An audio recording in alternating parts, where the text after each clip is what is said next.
Halo adik-adik, di video yang ketiga ini ya, kita masih tetap membahas sesi dinamika rotasi ya. Yang selanjutnya adalah tentang momen inersia. Jadi kalau bicara dinamika rotasi, momen inersia harus kamu kuasai, kamu pahami ya. Apa sih momen inersia itu ya? Momen inersia itu adalah ukuran, ingat ya. Silakan lihat textbooknya. Ukuran kecenderungan benda untuk mempertahankan keadaannya atau istilahnya adalah kelembaman. Pada gerak rotasi ya, berarti ini adalah kecenderungan benda untuk mempertahankan kecepatan sudutnya, kecepatan sudut rotasinya. Ya, ingat satu hal. Ingat dua hal. Benda yang sukar berputar, ingat, benda yang sukar berputar berarti memiliki momen inersia yang besar. Itu, awas. Benda yang sulit diputar, sukar berputar, berarti momen inersianya besar. Atau benda yang sulit ya, dia sedang berputar tetapi sulit untuk dihentikan, itu pun termasuk memiliki momen inersia yang besar. Dan sebaliknya, benda yang mudah diputar ya, berarti dia memiliki momen inersia yang kecil. Nah, atau ketika dia sedang berputar mudah untuk dihentikan ya, untuk dihentikan, berarti sama, mudah memiliki momen inersia yang kecil. Oke, secara umum ya, momen inersia ini secara matematis ya, dia adalah ya, ini dia, perkalian antara massa suatu benda dengan R ya. R itu adalah bisa porosnya ya, misalkan dari titik tertentu terhadap porosnya, atau bisa jadi R itu adalah lengannya juga ya, terhadap poros ya. Ingat, kita sudah bicara benda berputar harus ada lengannya ya. Boleh ya. Kalau berupa batangan berarti dia L. Kalau berupa dia jari-jari rongga berarti dia bulatan, atau bentuk-bentuk tertentu dia adalah jari-jarinya kita ambil. Nah, bagaimana jika misalkan ada banyak ya, katakanlah sebuah partikel gitu ya, ada sebuah partikel memiliki massa M1, M2 dan M3 dan seterusnya, lalu memiliki jarak terhadap porosnya adalah R1, R2 dan 3, maka dia adalah ini sigma ya. Sigma I ini MI RI kuadrat, atau yang saya tulis sebagai M1 R1 kuadrat ditambah M2 R2 kuadrat dan seterusnya. Nah, ini rumusannya. Ini jika partikelnya ya banyak ya, gitu. Nah, untuk benda-benda yang teratur ya, benda-benda yang teratur ketika dia berotasi, saya sudah siapkan di textbooknya itu ada gambar ya, tabel ya. Tabel di sana ada, saya ambil dari narasumber yang benar gitu ya. Di sana ada tabel, silakan kamu lihat. Nah, tetapi ingat, dari tabel itu mohon 1, 2, 3, 4, 5 ya. 5 yang harus kamu hafal, karena ini soal-soal apa? Inersia ya. Persamaan momen inersia untuk benda-benda yang teratur biasanya 5 nih yang keluar berdasarkan tabel ya. 1, 2, 3, 4, 5. Tolong dihafalkan. Yang pertama adalah momen inersia untuk silinder pejal yang saya singkat dengan ISP ya, silinder pejal, yaitu setengah MR kuadrat. Ya, ini R-nya adalah jadi jarinya ya. Silakan kamu lihat di tabelnya. Di situ ada gambar plus tabelnya ya. Yang kedua adalah momen inersia untuk bola pejal. Jadi ada silinder pejal, ada bola pejal. Silinder pejal contohnya adalah katrol ya. Kalau kamu belajar katrol, di situ ada katrol kan untuk timbaan. Nah, itu berarti silinder pejal. Kalau bola pejal contohnya apa? Ya, contohnya adalah baso ya, baso ya, baso ya. Oke, ini 2/5 MR kuadrat. Lalu ada juga bola momen inersia yang saya singkat bola berongga tipis ya, bola berongga tipis, yaitu 2/3 MR kuadrat ya. Massa R-nya adalah jari-jarinya. Apa sih bedanya bola berongga tipis dengan bola pejal? Kalau bola pejal saya sudah contohkan, contohnya baso. Kalau berongga tipis contohnya adalah bola plastik ya. Nah, itu kan ada rongganya ya. Nah, itu bedanya baso dengan bola. Nah, yang selanjutnya adalah momen inersia untuk batang homogen yang porosnya di pusat. Jadi saya singkat IBHP. Batang homogen, porosnya di pusat. Itu adalah 1/12 ml kuadrat. L di sini adalah panjang batangnya, M adalah massanya. Kemudian ini dia. Momen inersia untuk batang homogen U. Berarti batang homogen yang porosnya di ujung ya, yaitu 1/3 ml kuadrat. 1/3 dikali massa dari batang itu dikalikan dengan L kuadrat, panjang batang itu. Nah, itulah momen inersianya ya. Ada perbedaannya antara diputar porosnya di ujung dengan yang di tengah ya, di pusatnya. 1/12 dengan 1/3. Ternyata apa? Besar yang di ujung. Ya, ketika saya misalkan memutar batang ini di ujung, itu berat ya untuk diputarnya. Di momen inersianya sangat besar. Beda kalau saya putarnya di tengah porosnya. Tuh, gampang sekali saya bisa memutarnya ya. Oke, luar biasa. Nah, oke, itu sih ya tentang momen inersia, kecenderungan benda untuk mempertahankan keadaannya. Gitu. Atau ketika dia berputar mempertahankan kecepatan sudutnya, seperti itu. Nah, ini dia ada contoh soal yang terkait dengan momen inersia, yaitu soal sebagai berikut. Contoh soal nomor 4 ya.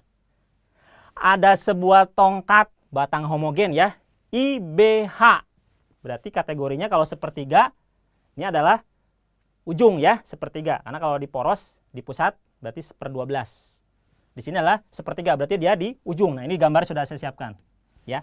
Oke, memiliki panjang 3 meter. Jadi ada batang 3 meter seperti ini ya, 3 meter dengan massa 3,5 kg ya, 3,5 kg.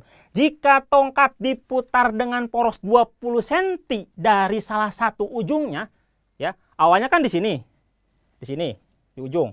Kemudian saya inginkan porosnya bukan di ujung, tetapi di 20 cm kira-kira di sini porosnya. Nah, dari salah satu ujungnya, boleh dari sini, ujung ini, boleh dari sini, bebas ya. Maka besarnya momen inersia tongkat sekarang berapa? Oke?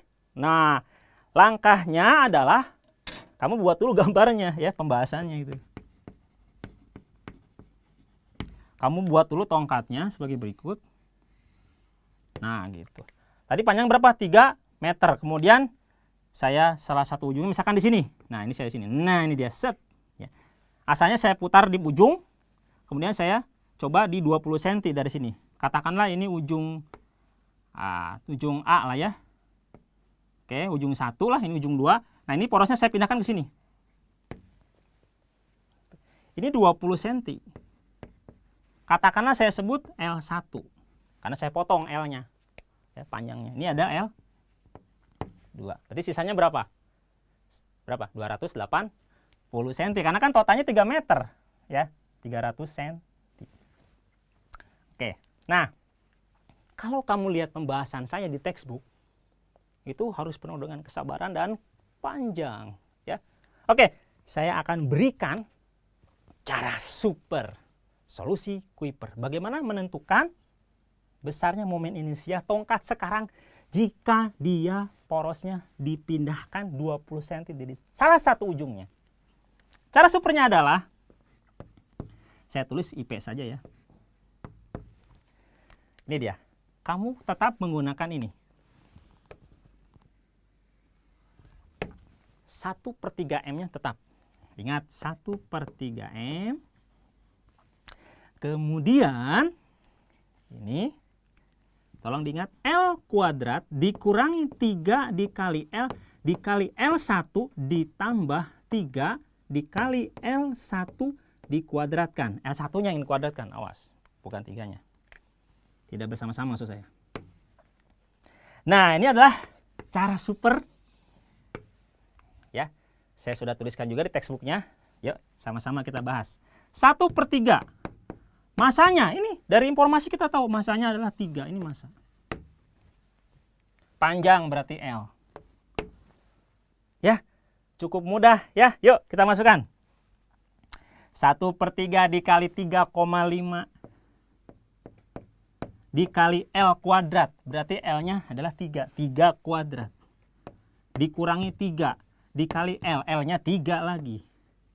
L1 tuh 20. Berarti harus dirubah dong. 0,2. Ya, awas dirubah. Ditambah 3 dikali L1 kuadrat. Ya, 0,2 dikuadratkan berarti. Nah, itu dia. Ya. Oke, 1/3 dikali 3,5, 9. 3 kuadrat kan 9, dikurangi 3 kali 3 kali 0,2, 1,8. Ya, ditambah 3 dikali 0,2 dikuadratkan 0,04 kali 3 berarti 0,12. Ya, 9 dikurangi 1,8 ditambah 0,12, 1/3 dikali 3,5 dikali dengan 7,32.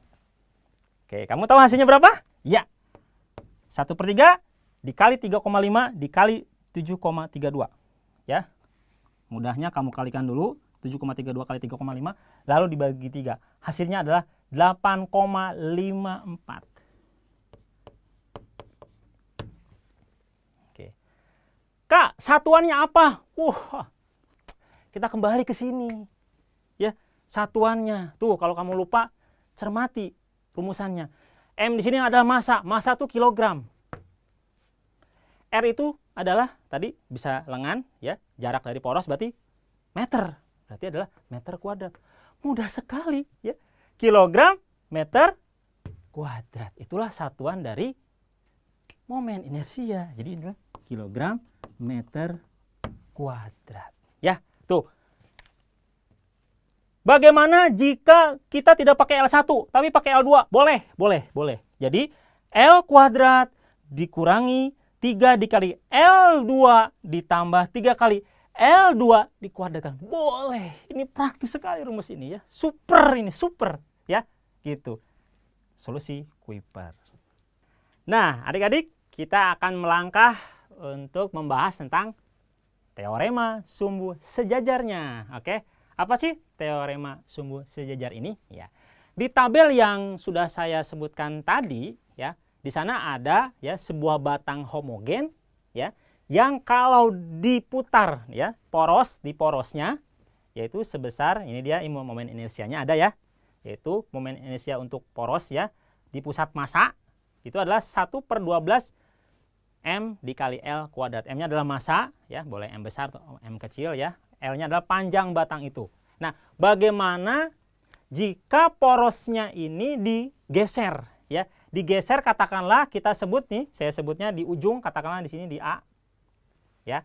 Berarti kalau begitu digeser sejauh D, ya. D yaitu setengah dari panjangnya yaitu L/2. Maka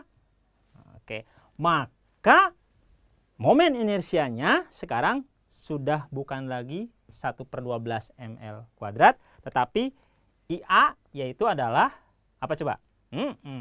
Ya, dengan teorema sumbu sejajar kita akan dapatkan nilai dari momen inersia A. Sekarang dia adalah IA adalah I momen inersia di pusat massa, ya, di sini di tengah, ditambah dengan M dikali D kuadrat.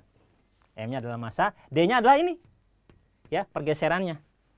Oke, ya, yuk, kalau saya urai, dia akan menjadi IA sama dengan IPM ditambah MD kuadrat, ya. IPM-nya tadi 1/12 ya, 1/12 ml kuadrat ditambah dengan M. D-nya, ingat, digesernya sejauh setengahnya, setengah L, berarti setengah L atau L/2 boleh dikuadratkan. 1/12 ml kuadrat ditambah M L kuadrat per 4. Ya, betul? Samakan penyebut kan? Ini kan per 12 ya. Oke, ini kan seolah jadi 1/4. Jadi samakan penyebut adalah 12. Matematik saja ini ya. 12 berarti 1 dikali ml berarti ml kuadrat. Oke. Ditambah berapa? Ini 12 bagi 4 di 3 ml kuadrat. 1/12 ml kuadrat ditambah 1/4 ml kuadrat. Nah, ini dia hasilnya seperti ini ya. Saya buat seperti ini matematiknya. ml kuadrat ditambah 3 ml kuadrat adalah 4 ml kuadrat per 12. Oke, kita bisa sederhanakan pecahannya ya dengan cara membagi 4 penyebut dan pembilangnya. Oke. 4 kita bagi dengan 4, 1. Ya, 12 dibagi 4, 3. Sehingga dengan demikian hasilnya adalah, saya boleh tuliskan, 1/3 ml kuadrat. Nah, pantesan ya di tabel disebutkan jika porosnya di ujung, coba lihat ya, batang homogen itu 1/3 ml kuadrat. Dari situ sejarahnya. Nah, teorema sumbu sejajar ini bisa kamu pakai pada contoh soal nomor 4 yang tadi ya, yang sebelumnya saya sebutkan ya. Ketika ada sebuah batang yang panjangnya berapa? 3 meter gitu kan ya. Poros ke tengah di sini. Nah, saya geser kalau porosnya adalah 20 cm dari ujung. Kalau 20 cm dari ujung, berarti kan di sini nih, katakanlah di sini 20 cm ya. Ingat, cara menggesernya yang disebut dengan D itu ini. Nah, D-nya ini nih. Ya, bukan 20-nya, bukan 20 cm ya. Ini total 300 cm ya, ingat ya. 3 meter. Berarti D-nya adalah berapa? D-nya adalah berapa? Setengah dari 300. 150 nih. Awas, jangan lupa. Ini 150 nih. Berarti kalau dikurangi 20 berarti berapa? 130 cm.